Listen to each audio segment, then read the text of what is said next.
India का north east region एक ऐसी जगह है जहाँ की खूबसूरती भी अनोखी है और कल्चर भी। यहाँ पर 200 से भी ज्यादा ट्राइब्स बसी हुई है अपनी खुद की लैंग्वेज और हिस्ट्री के साथ।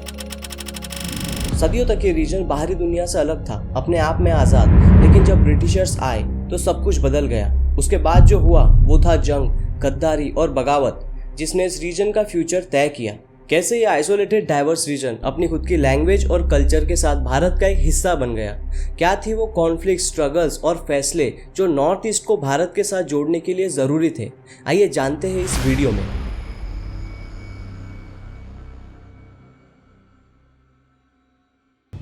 हमारे स्टोरी की शुरुआत होती है ब्रिटिशर्स के इंडिया आने के कई दशकों पहले, जब नॉर्थ ईस्ट में कई शक्तिशाली साम्राज्यों का राज हुआ करता था।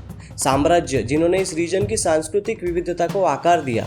इन किंगडम्स में से सबसे शक्तिशाली और लंबे समय तक टिकने वाला किंगडम था अहोम किंगडम। इसे 12th सेंचुरी में एक ताई प्रिंस सुखापा ने स्थापित किया था। सुखापा और उसके फॉलोअर्स आज के यूनान, जो अब चाइना में है, से चले और ब्रह्मपुत्र घाटी में आकर बस गए। लेकिन सुखापा ने सिर्फ इलाकों पर कब्जा नहीं किया, बल्कि उसने यहाँ के लोगों के साथ घुलना मिलना भी शुरू किया। उन्होंने इस रीजन के लोकल कम्युनिटीज में शादियाँ की और अपने ताई रीति रिवाज को आसाम की संस्कृति के साथ मिलाया। उनके इसी घुलने मिलने के स्वभाव और साथ ही साथ रीजन में मिलिट्री कंट्रोल बनाए रखने के तरीके अहोम किंगडम के लंबे शासन की वजह बनी। लेकिन ऐसा नहीं था कि अहोम साम्राज्य को चुनौतियों का सामना नहीं करना पड़ा।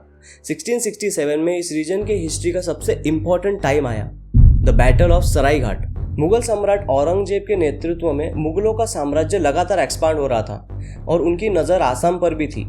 मुगल्स विशाल सेना, आधुनिक हथियार और अपार संख्या में अहोम किंगडम को अपने कंट्रोल में लेने के इरादे से आए थे।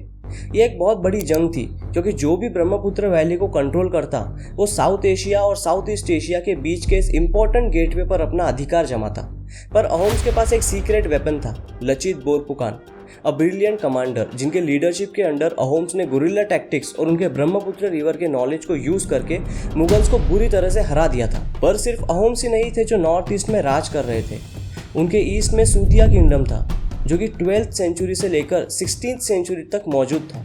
उन्होंने ईस्टर्न रीजन के बड़े हिस्से पर अपना कंट्रोल बनाया हुआ था। पर फिर 16th सेंचुरी में अहोम्स और सूतिया किंगडम के बीच तनाव के चलते अहोम्स ने किंग सुहुंगमुंग के रेजिम में इनको हरा दिया और इनकी लैंड अहोम एम्पायर के अंडर आ गई। साउथ में दिमासा किंगडम, जिसे कचारी किंगडम भी कहा जाता था, और ये रूल करता था कचार प्लेन्स और उसके आगे भी। ये जाने जाते थे अपने सोफिस्टिकेटेड अर्बन प्लानिंग और ट्रेड नेटवर्क्स के लिए। कोच किंगडम, इसकी स्थापना की थी बिस्वा सिंघा ने 16th सेंचुरी की शुरुआत में। कोच किंगडम जल्दी ही इस रीजन का एक बहुत ताकतवर पॉलिटिकल एंटिटी बन गया था। ये पुराने किंगडम सिर्फ पॉलिटिकल पावर तक सीमित नहीं थे, बल्कि ये अपने आप में कल्चरल हब्स थे। इन्होंने इस रीजन की लैंग्वेज, रिलीजन, आर्ट और ट्रेडिशंस को गढ़ने में बहुत बड़ा योगदान दिया। पर जैसे जैसे वक्त बीता, किंगडम्स के अंदर के कॉन्फ्लिक्ट्स और बाहर से आने वाले खतरे इन किंगडम्स को कमज़ोर बनाते गए। 18th सेंचुरी के आते आते एक वक्त का शक्तिशाली अहोम किंगडम अपने ही अंदरूनी बगावतों का सामना कर रहा था, जैसे कि मोआमोरिया रिबेलियन, जिसने अहोम किंगडम की नींव हिला दी। जो शुरुआत में एक सामाजिक और धार्मिक मूवमेंट था, एक marginalised Hindu lower caste group द्वारा, वो धीरे धीरे एक बड़े विरोध में तब्दील हो गया। इस रेबेलियन ने अहोम्स को इतना कमजोर बना दिया कि वो नए खतरों के लिए बिल्कुल तैयार नहीं थे। पर नए और भी बड़े खतरे इनका इंतजार कर रहे थे, इनके पड़ोसी किंगडम से लेकर ब्रिटिशर्स तक, जो कि तैयार थे इस रीजन की किस्मत हमेशा के लिए बदलने के लिए। 19th सेंचुरी की शुरुआत में अहोम किंगडम के लिए सबसे बड़े तबाही का वक्त आ चुका था।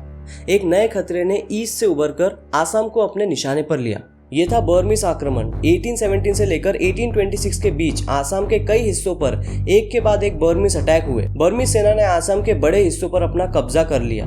राजा महाराजों को हटा दिया गया, गांव के गांव जला दिए गए और आम लोगों का जीवन एक ऐसी तबाही के बीच आ गया जहां सब कुछ बिखर चुका था। इस अशांति और बर्बादी के बीच अहोम रूलर्स के पास कोई और रास्ता नहीं था। उन्होंने मदद के लिए ब्रिटिशर्स को बुलाया। अहोम किंगडम के गिरने की वजह से एक नए शक्तिशाली एम्पायर के लिए जगह बन चुकी थी, और वो था ब्रिटिश एम्पायर, जो इंडिया के ईस्टर्न हिस्सों तक अपनी पहुंच बना चुका था। और फिर 1826 के फर्स्ट एंग्लो बर्मीज वॉर में ब्रिटिशर्स ने बर्मीज को हराकर ट्रीटी ऑफ यंडाबो साइन किया। इस ट्रीटी के जरिए ब्रिटिशर्स ने आसाम, मणिपुर और कई दूसरे टेरिटरीज का कंट्रोल ले लिया। यह था वो मोमेंट जब नॉर्थ ईस्ट में अहोम साम्राज्य खत्म होता है और ब्रिटिश रूल का आगाज होता है, जिसके वजह से एक नए युग की शुरुआत होती है, British colonial rule. British east India company, जिन्होंने ऑलरेडी इंडिया के कई हिस्सों पर अपना कंट्रोल बना लिया था, अब नॉर्थ ईस्ट उनके लिए एक नई स्ट्रेटेजिक लोकेशन थी जहां से वो अपनी पहुंच को साउथ ईस्ट एशिया तक बढ़ा सकते थे। ट्रीटी साइन होते ही ब्रिटिशर्स ने अपनी पकड़ मजबूत करना शुरू कर दिया। आसाम को एक ब्रिटिश कंट्रोल प्रोविंस में तब्दील कर दिया गया और 1832 में आसाम के पड़ोसी दिमाजा किंगडम को ब्रिटिशर्स ने अपने कब्जे में ले लिया जब उसके आखिरी राजा गोविंदा चंद्र बिना किसी वारिस के गुजर गए। मणिपुर में ब्रिटिशर्स ने एक प्रोटेक्टोरेट सिस्टम एस्टेब्लिश किया। इसमें लोकल रूलर्स को नॉमिनल पावर दी गई थी जबकि ब्रिटिश उनके फॉरेन अफेयर्स और डिफेंस का कंट्रोल संभालते थे। ये ब्रिटिश की क्लासिक स्ट्रेटेजी थी, डिप्लोमेसी को मिलिट्री और इकोनॉमिक डोमिनेंस के साथ मिलाकर अपना राज जमाना। लेकिन ब्रिटिश कंट्रोल को हर जगह जल्दी से एक्सेप्ट नहीं किया गया। खासी हिल्स में एक लोकल चीफ तिरोत सिंह ने ब्रिटिश एक्सपेंशन के खिलाफ एक हिस्टोरिक अपराइजिंग का नेतृत्व किया। ब्रिटिशर्स ने एक रोड बनानी चाहिए जो ब्रह्मपुत्र वैली को सिलहेट से कनेक्ट करे और ये रोड खासी टेरिटरी से निकल रही थी। तिरोत सिंह ने इसे अपने लोगों की आजादी के लिए खतरा समझा। 1829 में तिरोत सिंह और उसके वॉरियर्स ने ब्रिटिश सेना पर गुरिल्ला अटैक्स किए। उन्होंने अपने पहाड़ी इलाके का ज्ञान इस्तेमाल किया और ब्रिटिश फोर्सेस को परेशान किया। लगभग 4 साल तक ये जंग चली, लेकिन 1833 तक ब्रिटिशर्स ने अपनी सुपीरियर रिसोर्सेस और रेनफोर्समेंट के साथ इस रेबेलियन को दबा दिया। तिरोत सिंह को पकड़कर एक्साइल में भेज दिया गया, लेकिन आज भी खासी कल्चर में वो एक हीरो के रूप में याद किए जाते हैं। ब्रिटिशर्स धीरे धीरे आसाम के आसपास के पहाड़ी इलाकों में भी अपना कंट्रोल बढ़ाने लगे। 1835 में उन्होंने जैनशिया किंगडम को अपने कब्जे में कर लिया। कहा गया कि जैनशिया रूलर्स ह्यूमन सैक्रिफाइस करते थे और इसी को एनेक्सेशन का जस्टिफिकेशन बनाया। और नॉर्थ में नागा हिल्स ब्रिटिशर्स के लिए एक और बड़ी चुनौती बन गए। नागा ट्राइब्स अपनी फियर्स इंडिपेंडेंस के लिए मशहूर थे और उन्होंने ब्रिटिश कंट्रोल को कभी आसानी से नहीं माना। ब्रिटिशर्स ने कोशिश तो की, लेकिन नागा वॉरियर्स की गुरिल्ला टैक्टिक्स और उनके बाहरी ताकत के कंट्रोल में ना आने के जुनून के सामने ब्रिटिशर्स टक्कर नहीं ले पाए।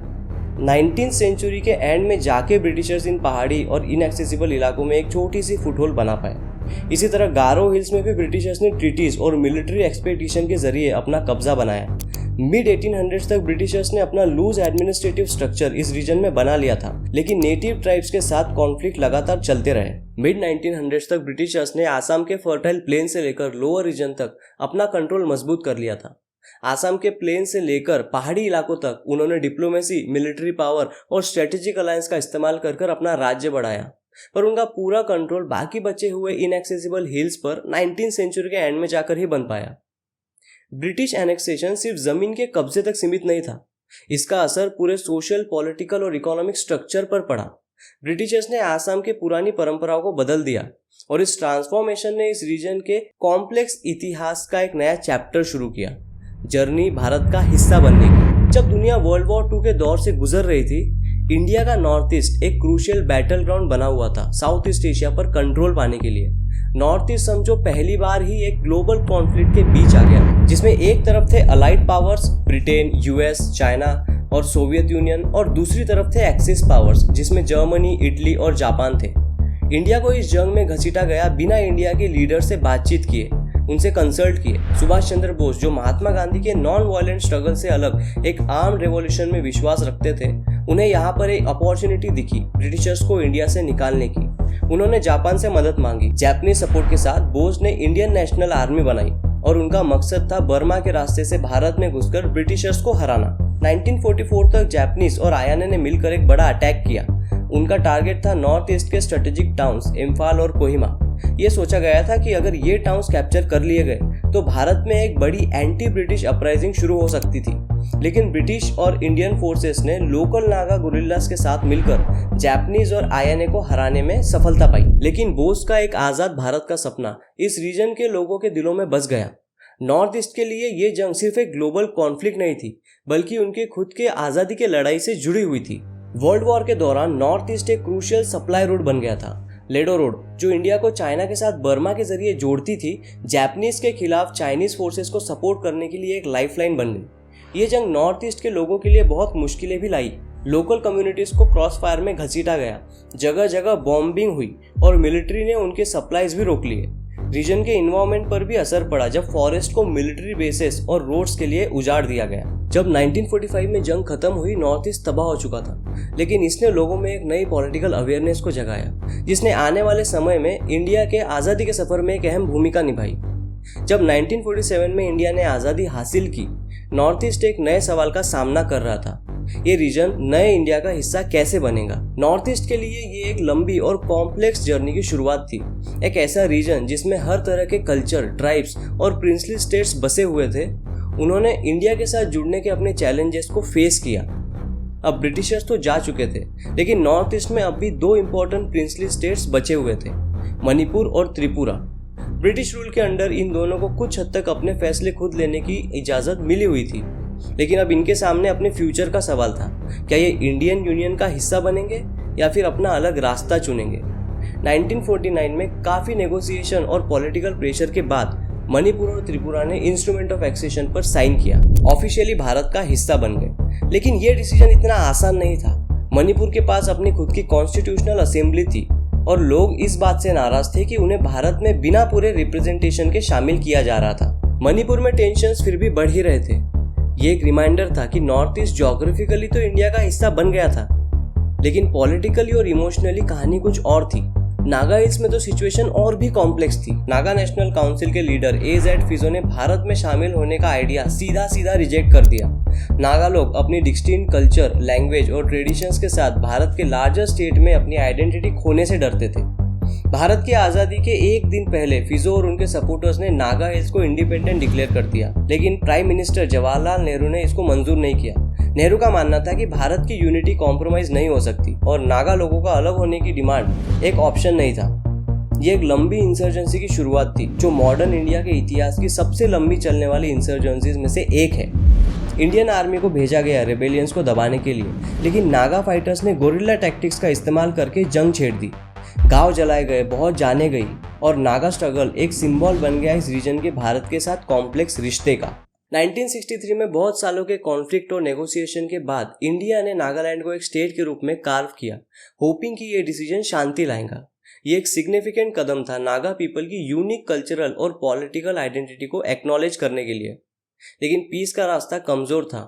नागालैंड के स्टेटहुड का मकसद सिचुएशन को कंट्रोल में लाना था, लेकिन काफ़ी नागा ग्रुप्स के लिए कंप्लीट इंडिपेंडेंस का सपना अब भी जिंदा था, जिसके वजह से टेंशन्स कई और दशकों तक चले। जब नागालैंड अपने इंटरनल कॉन्फ्लिक्ट से जूझ रहा था, लुशा हिल्स में एक और संघर्ष शुरू हो रहा था। मिजो नेशनल फ्रंट लालडेंगा के नेतृत्व में 1966 में भारत के खिलाफ एक आर्म रेबेलियन छेड़ देता है, मिजो लोगों के लिए इंडिपेंडेंस की डिमांड करते हुए। इंडिया के पोस्ट इंडिपेंडेंस हिस्ट्री का एक सबसे शॉकिंग मूवमेंट में इंडियन एयर फोर्स ने आइजॉल, जो मिजोरम की कैपिटल है, पर एयर स्ट्राइक किए ताकि रेबेलियंस को दबाया जा सके। ये वो कुछ खास मूवमेंट्स में से है जब इंडिया ने अपने ही सिटीजन्स पर एयर पावर का यूज़ किया था, और आज भी इस इंसिडेंट को रीजन में एक बुरे टाइम की तरह याद किया जाता है। अगले 2 सालों तक MNF ने अपनी फाइट को कंटिन्यू किया और वायलेंस एस्केलेट होता गया। हालांकि ये कॉन्फ्लिक्ट नागा इंसर्जेंसी जितना फेमस तो नहीं हुआ, लेकिन इसने मिजो लोगों के ऊपर एक गहरा असर छोड़ा और इंडिया के साथ उनके रिश्ते को और भी कॉम्प्लेक्स कर दिया। लेकिन 1986 में कई सालों के खून खराबे के बाद एक हिस्टोरिक पीस अचीव किया गया, मिजो पीस एकॉर्ड, जो इंडियन गवर्नमेंट और मिजो नेशनल फ्रंट के बीच साइन किया गया। इस एग्रीमेंट के तहत मिजोरम को स्टेटहुड मिला और MNF ने अपने इंडिपेंडेंस की डिमांड को छोड़ दिया। ये पीस एकॉर्ड रीजन में कॉन्फ्लिक्ट रिजोल्यूशन के लिए एक मॉडल बना। इसने ये दिखाया कि डायलॉग, पेशेंस और कॉम्प्रोमाइज के जरिए बड़ी से बड़ी वायलेंट अपराइजिंग को भी खत्म किया जा सकता है। नागाज और मिजोस की ये कहानियां बस 2 एग्जाम्पल्स है नॉर्थ ईस्ट के पोस्ट इंडिपेंडेंस स्ट्रगल्स की, लेकिन ये नागालैंड और मिजोरम तक सीमित नहीं था। पूरे नॉर्थ ईस्ट में और भी कई इंसर्जेंसीज और मूवमेंट्स उभरी। सबका एक ही मकसद था, ऑटोनॉमी, कल्चरल प्रिजर्वेशन और पॉलिटिकल रिकॉग्निशन के लिए फाइट करना। जैसे आसाम मूवमेंट, आसाम में ही ULFA insurgency, Tripura national front द्वारा की गई मूवमेंट, बोडोलैंड मूवमेंट जिसका नतीजा बोडोलैंड टेरिटोरियल रीजन का क्रिएशन था, Manipur insurgency etcetera. North east India कई दशकों तक इंसर्जेंसीज, पॉलिटिकल अपहीवल और इंटीग्रेशन स्ट्रगल्स के बाद आज एक वाइब्रेंट और कल्चरली रिच रीजन बन के उभरा है। आज़ादी के बाद से नॉर्थ ईस्ट में एक बड़े पॉलिटिकल रीऑर्गेनाइजेशन का दौर आया।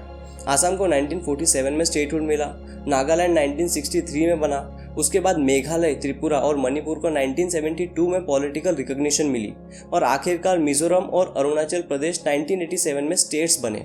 नॉर्थ ईस्ट के लीडर्स आज भारत की नेशनल पॉलिसी में एक इम्पोर्टेंट रोल निभा रहे हैं। इस रीजन की डाइवर्सिटी, ट्रेडिशनल आर्ट, म्यूजिक और फेस्टिवल्स जैसे नागालैंड का हॉर्नबिल, आसाम का बिहू और मेघालय का बंगाला कम्युनिटीज़ को एक साथ लाते हैं हालांकि इंसर्जेंसीज और इलीगल माइग्रेशंस के चैलेंजेस अब भी है, लेकिन इसके बावजूद ये रीजन अपनी यंग डायनेमिक पॉपुलेशन और डेवलपमेंट पे फोकस के साथ एक ब्राइट फ्यूचर की ओर बढ़ रहा है। एंशिएंट किंगडम से लेकर मॉडर्न स्टेट्स तक, इंसर्जेंसीज से लेकर पीस अकॉर्ड्स तक, नॉर्थ ईस्ट एक ऐसा रीजन है जिसे आसानी से डिफाइन नहीं किया जा सकता। एक ऐसा रीजन जो अपनी कॉम्प्लेक्सिटीज के बावजूद इंडिया का एक इम्पोर्टेंट हिस्सा बना हुआ है। नॉर्थ ईस्ट की कहानी हमें यह सिखाती है कि एकता का मतलब एक जैसा होना नहीं है, बल्कि अपनी विभिन्नता को अपनाने और उसे सेलिब्रेट करने में ही उसकी असली ताकत है। अगर आपको वीडियो पसंद आया तो लाइक जरूर कीजिए और ये वीडियो अपने फ्रेंड्स और फैमिलीज के साथ भी शेयर कीजिए, ताकि वो भी इंडिया के इस यूनिक रीजन की हिस्ट्री को जान सके, समझ सके। और जाते जाते सब्सक्राइब करना ना भूलें, क्योंकि अब इस चैनल पर ऐसे interesting, informative, full of knowledge videos regularly upload होने वाले हैं। तो चलिए मिलते हैं नेक्स्ट वीडियो में।